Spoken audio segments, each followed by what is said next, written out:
नमस्कार मित्रों। Hello guys. आज मैं फिर से आप लोगों के बीच में एक छोटी सी कथा लेकर के उपस्थित हुआ हूँ। एक बहुत ही सुंदर, बड़े ही मार्मिक ढंग की कथा है। कथा है जिसे आप सुनेंगे तो कहेंगे कि हाँ, क्या बात है। कहते किसी राज्य में एक राजा रहता था। उस राजा की कोई संतान नहीं थी, इसलिए राजा ने बहुत पूजा पाठ बहुत कुछ किया। बहुत यज्ञ वगैरह करने के बाद काफ़ी दिनों के बाद उसे एक पुत्री की प्राप्ति हुई। उसके घर में एक लड़की ने जन्म लिया, बेटी ने। राजा ने किया क्या कि अपने यहाँ के ब्राह्मणों को बुलाया। बुला करके लड़की की जीवन कुंडली बनवाई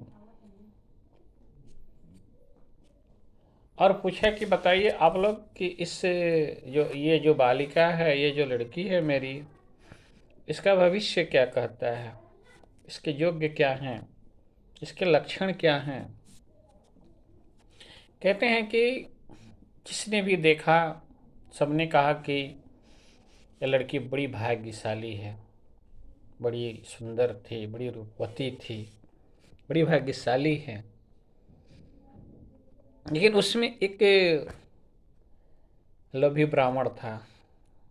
उसने कहा कि नहीं, मेरे नज़रों में जहाँ तक मुझे दिखाई देता है ज्योतिषीय गणना के अनुसार, यह लड़की भाग्यशाली नहीं है, यह दुर्भाग्यशाली है। या जिससे यह अपने राजा की राज्य को हरण कर लेगी, राज्यहीन हो जाएगा। जो भी जिस भी राज्य में रहे कि वहाँ का वो जो राजा होगा वो राज्यहीन हो जाएगा। भाई अब तो राजा को सदमा मार दिया, करे तो क्या करे। सदमा मार दिया, सोचने लगा। फिर उसने उपाय सोचा। बताइए आप लोग मिलकर के इसका उपाय क्या है। लवली ब्राह्मण सोचता था कि भाई चाहे जैसे भी हो, ये कन्या मुझे मिल जाए। अगर ये मुझे मिल जाती है तो मेरे भाग्य खुल जाएंगे, मेरा नसीब खुल जाएगा। इसलिए उसने बहुत देर तक सोचे विचार किया। राजा को लग रहा था कि शायद हमारे ही भला की बात सोच रहा है। अब देखिए, यहाँ पंडित बताता है कि देखिए, इस लड़की को, यह लड़की है, कन्या है, इसका वध तो हम करेंगे नहीं। इसलिए हम इसे क्या करेंगे कि किसी एक लकड़ी के बक्से में, उसमें हीरे जवाहरात, मोती मूंगा डाल करके और इसको बक्से में हम बंद कर देंगे। अब बंद करके नदी में इसको प्रवाहित कर देंगे और ये राज्य से बह करके किसी राज्य में जाएगी। कोई देखेगा, इसका पालन पोषण करने वाला देखेगा, वो अपना निकाल लेगा, निकाल करके इसका पालन पोषण करेगा। इससे आपका दो लाभ हो जाएगा। पूछा कि कौन सा लाभ हो जाएगा। तो उसने प्रथम लाभ बताया कि आपका आप राज्य बच जाएगा, और दूसरा होगा कि इसका परवरिश भी हो जाएगा, पालन भी हो जाएगा। राजा सोचा कि चलो, बहुत दिनों के बाद एक संतान की प्राप्ति भी हुई तो ऐसी हुई। बड़े अफसोस मन से, निराश मन से उसने लड़की को एक बड़े से लकड़ी के का बक्सा बनवा करके उसमें हीरे जवाहरात भर करके, स्वर्ण सिक्कों से भर करके, उसमें उस कहते हैं उसमें लड़की को लेटा दिया और लेटा कर ले जा करके नदी में प्रवाहित कर दिया। प्रवाहित कर दिया। कहते हैं कि ब्राह्मण देव ने ये उपाय बताया और बताने के बाद तुरंत वहां से चले गए, देरी नहीं किए। कहते हैं कि इस छोर से, इस घाट से उस बक्से को प्रवाहित किया गया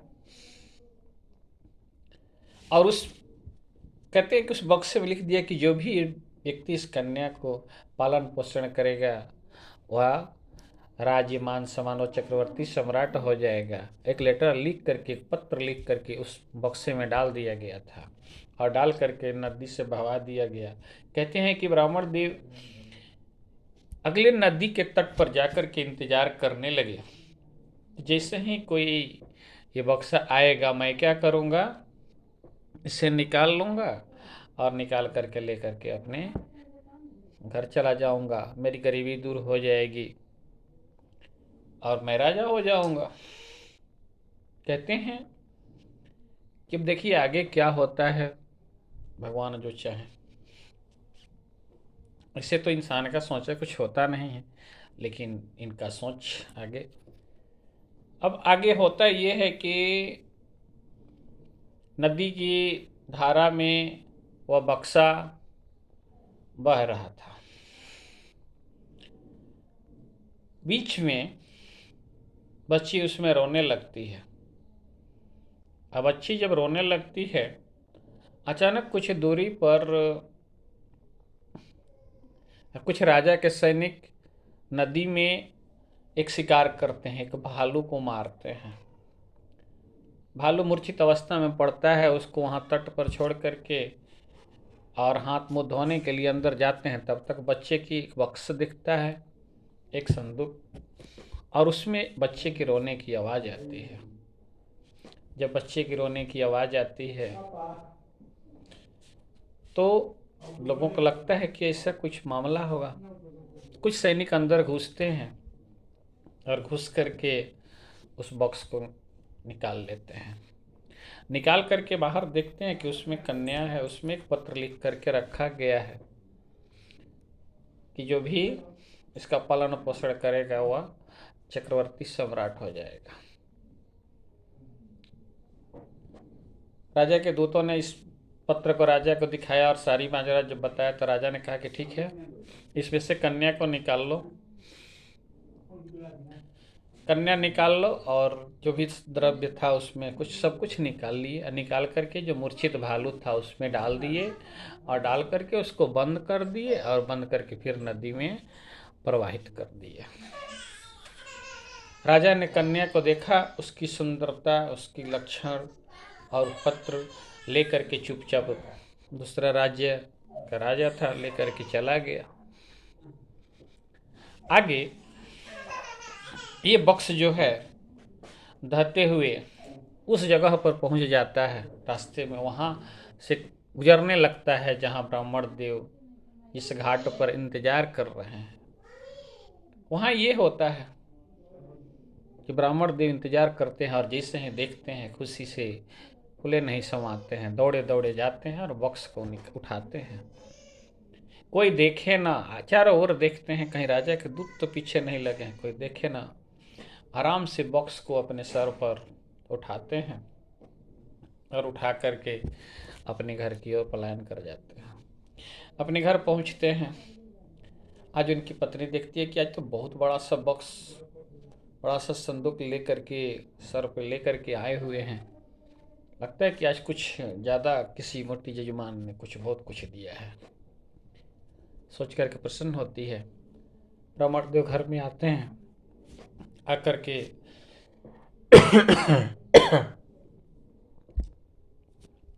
कहते हैं कि देखो, मैं घर के अंदर समा जाते हैं। कहते हैं कि देखो कोई भी आ जाए दरवाजे नहीं खोलना। एक घर खाली करते हैं और उसमें बॉक्स ले जा करके रखते हैं और रख करके अंदर से दरवाज़ा बंद कर देते हैं, किल्ली लगा देते हैं और लगा करके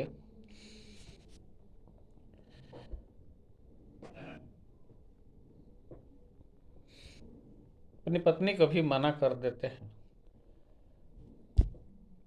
कि कोई भी बात होगा तुम दरवाजे को खोलना मत।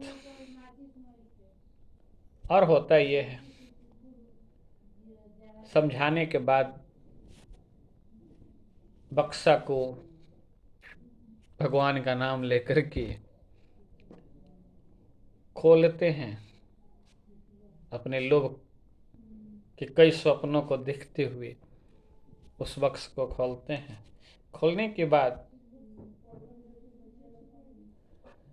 कहते हैं कि भालू जो था बहुत देर से मूर्छित जो पड़ा हुआ था, उसकी मूर्छा टूट गई थी, लेकिन वो कैद था और बुरी तरह से वो घायल था, बहुत अधमरा की तरह से हो गई, लेकिन कुछ पल के लिए उसकी मूर्छाएं टूट गई।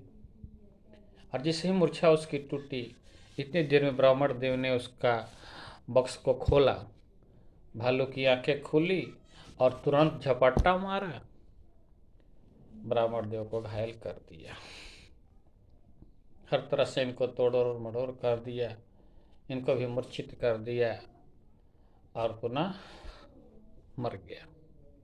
ब्राह्मण देव लाख भी चिल्लाए गिड़गिड़ाए, बाहर से तो भीतर अंदर से तो बंद कर दिए थे, खोलने का मौका तो मिला नहीं। अंत में अब उनकी भी प्राण जाने को थी, पूरा शरीर खून से लथपथ हो गया, घायल हो गया। तब अपनी उंगली से अपने शरीर से रक्त को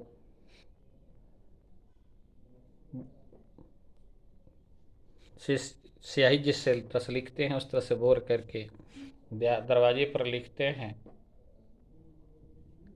कि हरि इच्छा परवला मम इच्छा नास्तिका। हरि इच्छा परवला मम इच्छा नास्तिका। राजकन्या राजद्वारे विप्रभालु भक्षिता। राजकन्या राजद्वारे विप्रभालु भक्षिता। अंत में मेरे लोभ का यही फल है। और थोड़ी देर के बाद दम तोड़ देते हैं, वो भी मर जाते हैं। बहुत देर तक पत्नी ने उनका इंतजार किया, घंटे 2 घंटे बीत गए। भाई ब्राह्मण अभी तक पंडित जी बाहर नहीं आए, बात क्या है? खोलने की दरवाजा कोशिश करती है तो खोलता नहीं है, नहीं खोलता है। गांव के लोगों उसको बुलाती है, दरवाजा तोड़ करके और देखा जाता है तो गजब का नजारा है, गजब का नजारा है। लेकिन दरवाजे पर जो लिखा गया था, गांव के किसी ज्ञानी व्यक्ति को बुला करके पूछा गया कि इसका अर्थ क्या है, तो उसने समझाया कि मम इच्छा नास्तिका, मेरी जो इच्छा थी वो नाश करने वाली थी, लेकिन हरि इच्छा प्रबला, लेकिन हरि की जो इच्छा है वह प्रबल है, उसके सामने किसी की नहीं चलती है। मम इच्छा नास्तिक हरि इच्छा प्रबला।